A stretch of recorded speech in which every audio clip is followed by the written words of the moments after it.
Assalamualaikum warahmatullahi wabarakatuh. Saya Muhammad Iman Haziq Omar Hakim, wakil dari kumpulan yang ketujuh yang mengambil tajuk Penglobalan E-Dagang dalam Penggunaan Teknologi. Saya telah membuat beberapa pendidikan tentang topik ini dan ingin mengupas sedikit sebanyak tentang penggunaan e-dagang ataupun e-commerce dalam bahagian online to offline. Jenis ini banyak digunakan pada sektor transportasi seperti GrabFood, Foodpanda dan banyak lagi syarikat lain. Hal ini kerana situasi selepas diranda COVID-19 ataupun COVID-19 pada 18 Mac 2019 dengan cara bekerja sebagai penghantar barang dan makanan juga menjadi salah satu aktiviti untuk menjana pendapatan seharian. Sesi menemu bual. Assalamualaikum warahmatullahi wabarakatuh dan salam sejahtera. Saya Muhammad Iman Haziq Omar Hakim, nombor saya 10DEP21S1042 selaku pelajar Politeknik Seberang Perai akan menjadi pengacara pada hari ini. 18 Mac 2019 telah berlakunya bencana besar yang melanda di Malaysia mengakibatkan ribuan rakyat Malaysia kehilangan kerja dan kehilangan pendapatan, iaitu bencana pandemik COVID-19. Jadi terkenallah dan terpopularlah e-dagang ini dalam penggunaan seharian Malaysia. Jadi saya akan menemu bual dengan seorang pekerja e-grab ataupun e-dagang yang telah bekerja selama 2 tahun, iaitu Encik Afi Adam. Assalamualaikum Encik. Waalaikumsalam. Okey Encik, boleh perkenalkan diri Encik? Okey, nama saya Muhammad Afi Adam bin Abu Bakar. Saya Berasal dari mana? berasal dari Perak sekarang. Okey, sebelum melanda bencana COVID-19 ni, apa pekerjaan Encik?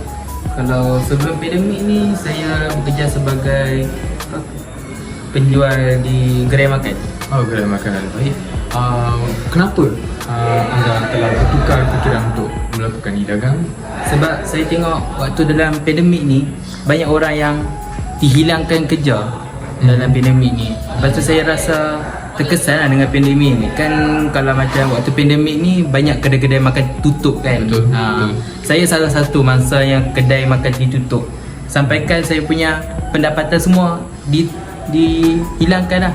Saya tak dapat nak cari makanan untuk cari rezeki saya. Baiklah, selepas anda melakukan e-dagang ni, apa perubahan dalam hidup anda? Perubahan dengan hidup saya, dengan menjadi Grab ni, saya dapat mengurangkan kos sara hidup saya. Kita boleh ikut masa bila-bila masa kita nak freelancer. Lepas tu dengan kerja Grab ni saya dapat ramai kawan lagi lah daripada kerja kedai makan. Yang tu pun boleh dapat merapatkan hubungan silaturahim antara kita dengan orang lain. Baik. Okey, terima kasih kepada Cik Afi Adam selaku kita punya penjual yang pertama. E-dagang ataupun e-commerce hanyalah proses menjual dan membeli barang secara dalam talian ataupun secara mudah alih di aplikasi dan internet. Berkait dengan tajuk kita pada hari ini, penglobalan e-dagang dalam penggunaan teknologi telah memberi pelbagai kesan ataupun banyak kesan pada negara kita. Baiklah, kita akan menemu bual dengan seorang lagi individu yang terbabit dengan e-dagang dalam penggunaan teknologi, iaitu Cik Ahmad. Assalamualaikum Cik Ahmad. Boleh perkenalkan diri anda? Terima kasih. Nama diberi Muhammad Akmal Haziq bin Abdul Qadir. Dan okey, situasi anda pada masa kini yang kita tahu kita dilanda COVID-19 ya. Sebelum COVID-19 apa pekerjaan anda? Sebelum datangnya pandemik COVID-19 ni, saya dulu bekerja sebagai chef di sesebuah hotel. Baik. Jadi kenapa anda beralih kepada e-commerce ataupun penjualan secara ni? Sebab kenapa saya berpindah kepada e-commerce ni adalah kerana ia menjaminkan pendapatan yang lebih kukuh pada era ini, pada masalah ini. Baik, dalam sepanjang anda membuat e-commerce ni, apa perubahan yang anda dapat lihat dalam kehidupan anda selepas melakukan e-commerce? Perubahan yang saya dapat lihat adalah sebelum saya berpindah kepada e-commerce ni, saya terlibat dengan beberapa masalah kewangan. Dan setelah saya terlibat dalam e-commerce ni, saya dapat backup kembali apa masalah, apa kekurangan yang saya dengan Dapat dengan cara. dapat cara kehidupan saya dengan pendapatan yang saya jana daripada e-commerce ni. Baik. Terima kasih Encik Akmal. Saya telah berbual dengan dua orang individu yang terlibat dalam penggunaan e-commerce, dan itu saja untuk penubual kita.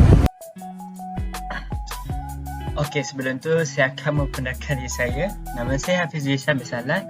Nama metik 10DE21F1011. Okay, so sekarang ni saya akan membentangkan projek untuk etika dan peradaban. So saya wakil pada kumpulan ni. So bahagian saya adalah punca-punca atau faktor-faktor perglobalan e-dagang dalam penggunaan teknologi. Okey. Isi dibahagikan kepada 4 kemudahan teknologi di serata dunia. Okey. Yang kedua adalah komunikasi kini lebih mudah, murah, cepat dan efisien. Yang ketiga adalah keberkesanan kos. Yang keempat pula penjimatan masa dan tenaga. Okey, so penerangannya adalah teknologi ialah antara kelebihan penting kepada usahawan yang progresif dan berprinsip sentiasa mahukan pembangunan. Ini kerana kemahiran teknologi dalam perniagaan boleh menaikkan imej dan kredibiliti seseorang usahawan itu. Teknologi moden yang wujud di dunia ini seperti kemudahan internet dan penggunaan konsep e-dagang menarik perhatian orang ramai tentang ilmu niaga yang semakin canggih ini.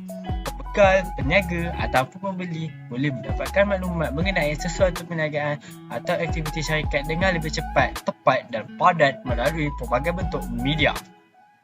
Okey, seterusnya adalah penggunaan e-dagang dalam perniagaan dipercayai didorong oleh beberapa faktor yang kuat. Okey, antara yang utama ialah kemudahan teknologi di serata dunia. Okey, ini isinya.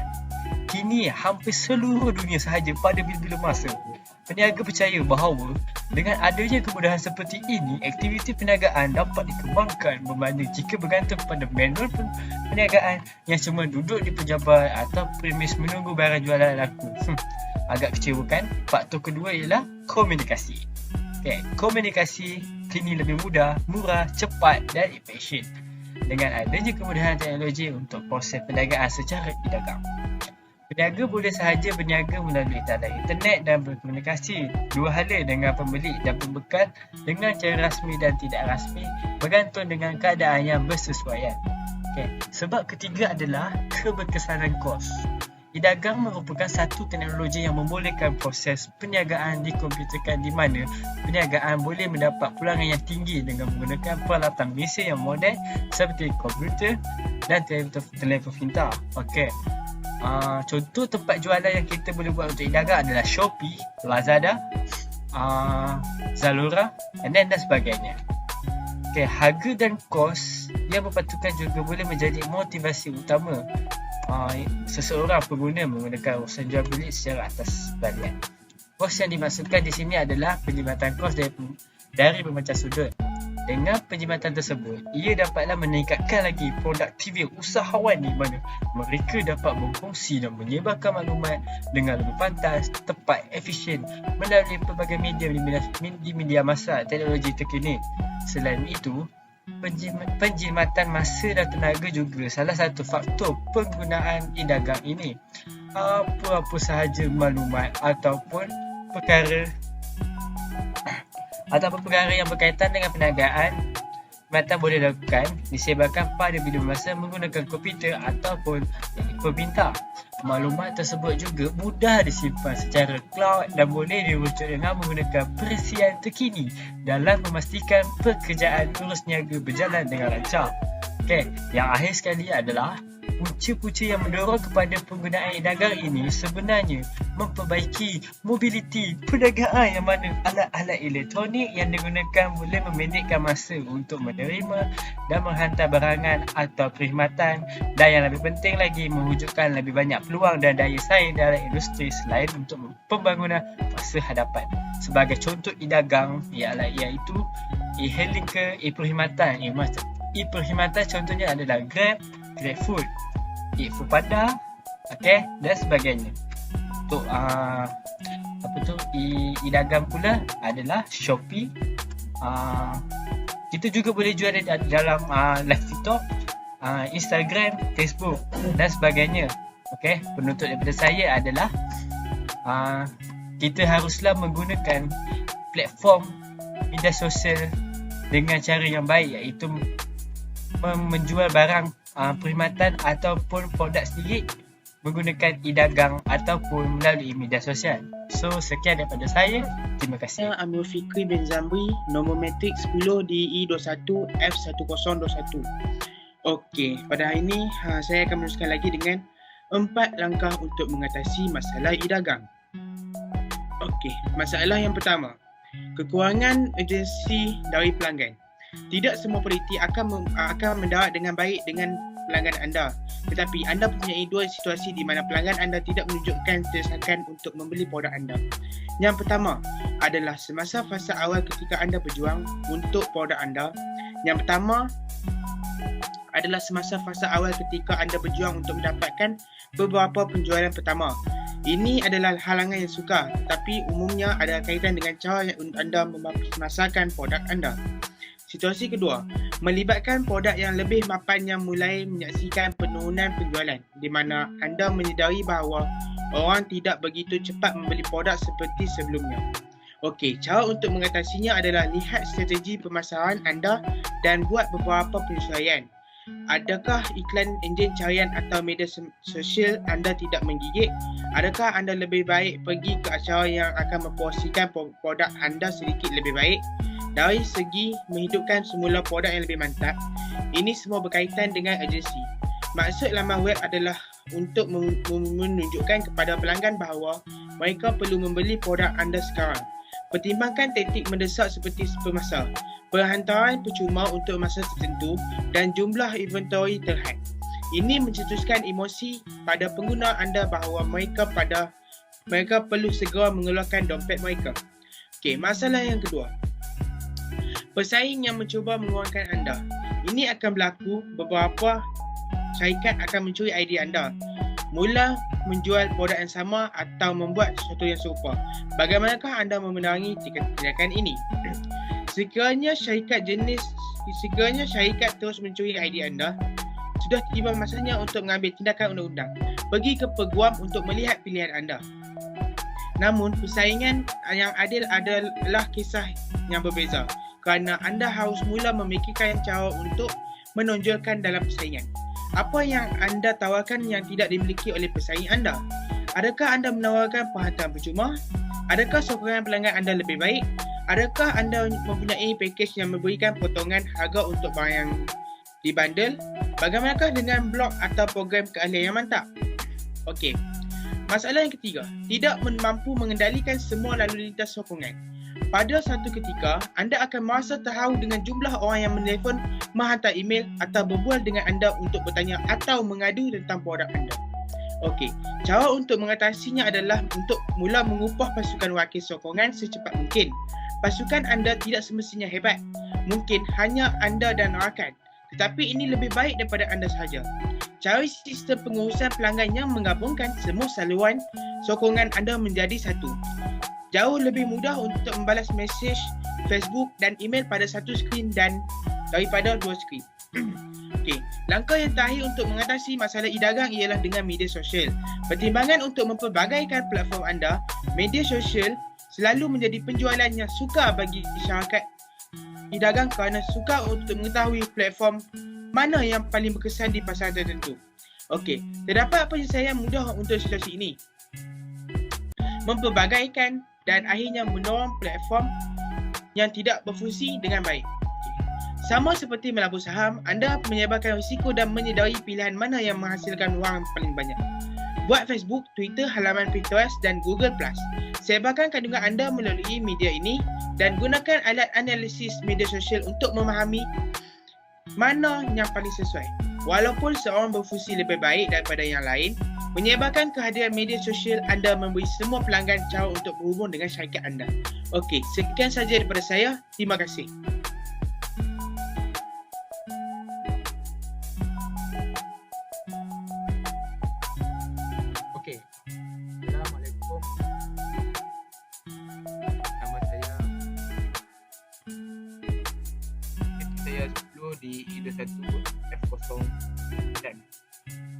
saya dari kelas 2A.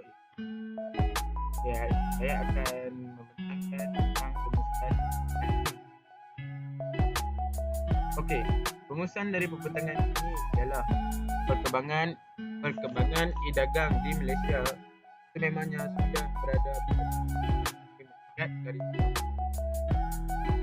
ini ia semakin diterima oleh masyarakat sebagai satu cara mudah untuk membuat urus niaga tanpa membazir masa dan mengeluarkan pembelanjaannya. Peningkatan infrastruktur komunikasi dalam bidang teknologi maklumat akan mempengaruhi kelanjutan peningkatan penggunaan aplikasi dagang bagi sesama negara.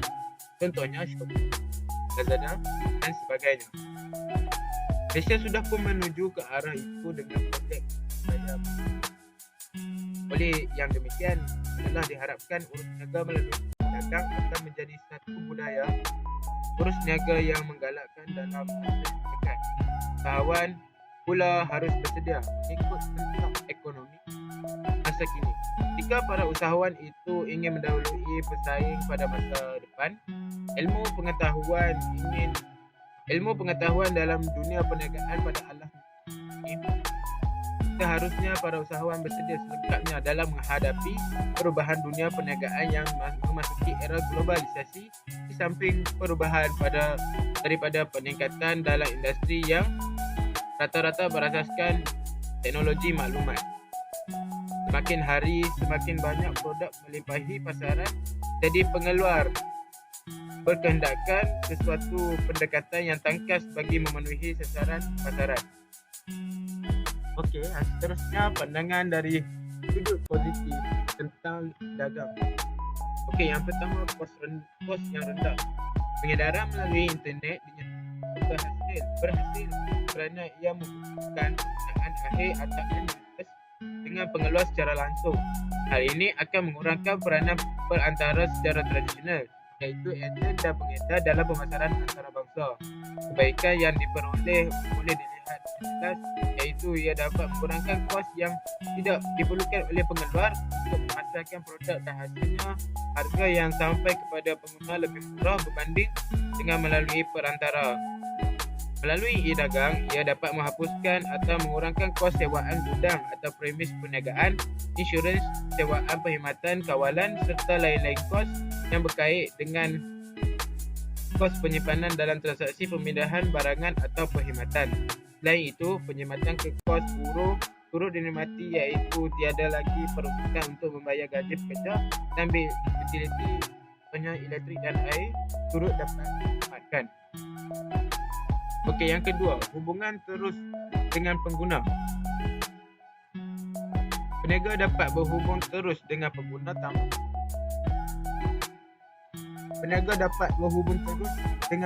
bukan sekadar mendapat maklum balas terus tanpa melibatkan pihak ketiga, tetapi juga cepat dan secara talian terus. Soal jawab yang timbul daripada pelanggan akan terus dijawab dan diselesaikan oleh peniaga secara terus. Hal ini dapat membaiki segala kelemahan dengan segera. Peniaga dapat memastikan pengguna mempunyai pengalaman yang positif setiap kali mereka membeli dengan menggunakan perkhidmatan kedai dalam talian. Menurut Arnold, internet mewujudkan interaksi yang berpotensi dengan pengguna pada skala global. Interaksi dengan pengguna melalui internet tersebut diharapkan dapat meningkat prestasi pemasaran. Okey, yang ketiga, mudah melakukan perubahan. Sesetengah perniagaan akan melakukan perubahan dari semasa ke semasa ke atas produk keluaran mereka, dan ini semestinya melibatkan perubahan dari bentuk pengiklanan, harga dan perkara lain. Melalui penggunaan medium e-dagang ini, maklumat terkini berkaitan produk baharu akan disalurkan kepada pengguna dengan cepat dan tepat dari semasa ke semasa. Peniaga juga mudah untuk kendalikan perniagaan ini walaupun hanya dari rumah kerana ia fleksibel untuk dilakukan di mana-mana sahaja dan pada bila-bila masa. Okey, yang terakhir iaitu prospek dan pemasaran luas. Jika dahulu cakupan pemasaran produk hanya terhad di kawasan sahaja, namun melalui e-dagang, peluang untuk mengiklankan dan memasarkan barangan atau perkhidmatan lebih luas tanpa sempadan dapat dilakukan. Selain itu, hasil boleh dilihat dengan cepat.